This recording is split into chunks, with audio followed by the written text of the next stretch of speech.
दुनिया में इस वक्त आप जहां भी नजर घुमाएंगे, जहां भी नजर डालेंगे, आपको लगेगा कि हिंसा अपने चरम पर है, ज़ेनिथ पर। पूरी दुनिया में इस वक्त अनरेस्ट चल रहा है, उथल पुथल चल रही है। नेपाल पिछले 4 दिनों से जल रहा है।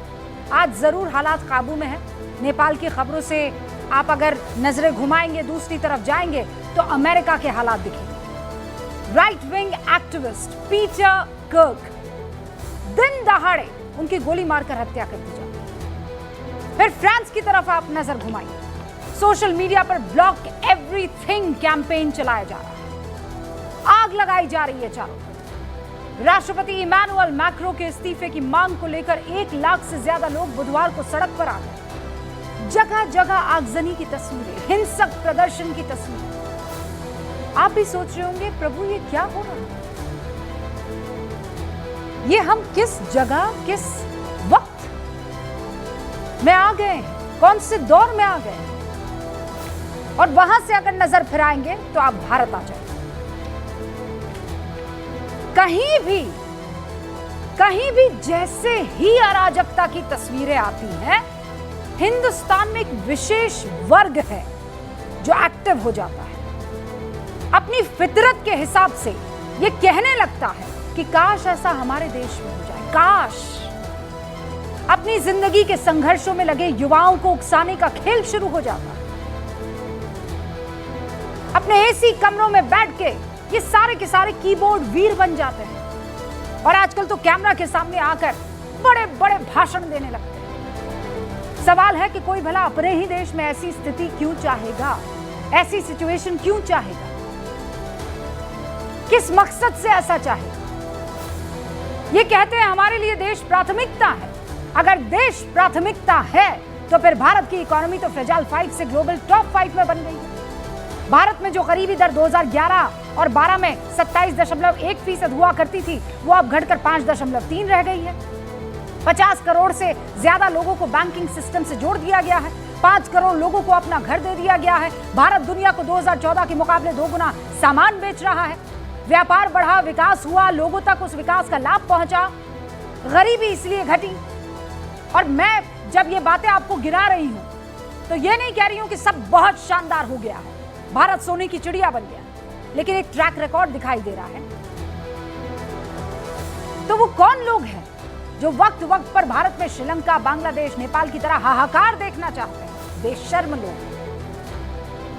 क्या भारत स्टेट के खिलाफ वैचारिक लड़ाई छेड़ने की कोशिश नहीं हो रही है? क्या कोई है जिसे भारत की तरक्की से, भारत की खुद मुख्तारी से डर लग रहा हो? और जो डर रहे हैं, कहीं ऐसा तो नहीं है कि उन्हीं के इशारे पर भारत में अराजकता की कामना की जा रही है? और कामना इसलिए क्योंकि कोशिश तो बहुत हुई है, सफलता अभी तक नहीं मिल पाई।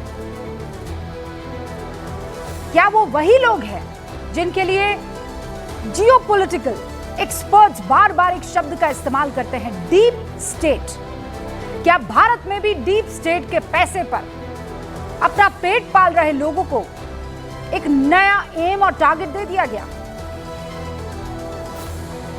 ये सवाल इसलिए पैदा होता है क्योंकि जो राहुल गांधी ने पावर पॉइंट प्रेजेंटेशन दिया वोट चोरी पर, सेफ डेमोक्रेसी पर, बात तो भारत के डेमोक्रेसी की, भारत में वोट चोरी की थी, पर इसका लिंक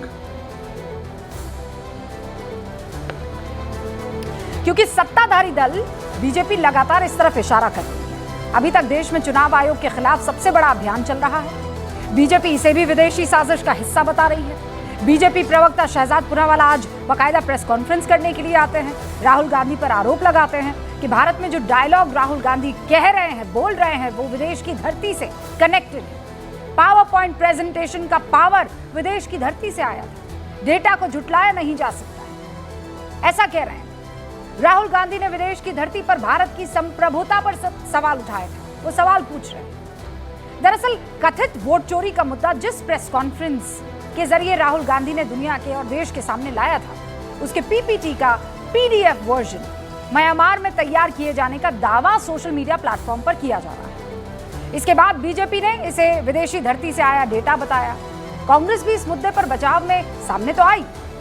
कांग्रेस की प्रवक्ता है सुप्रिया श्रीने, उन्होंने म्यांमार कनेक्शन के आरोपों पर जवाब देते हुए जो कहा है मैं आपके सामने रखती हूँ। प्रेजेंटेशन भारत में ही बना है। टाइम का जो फर्क दिख रहा है वो सिर्फ सॉफ्टवेयर की गड़बड़ी है, विदेशी सोर्सेस का कोई सबूत नहीं।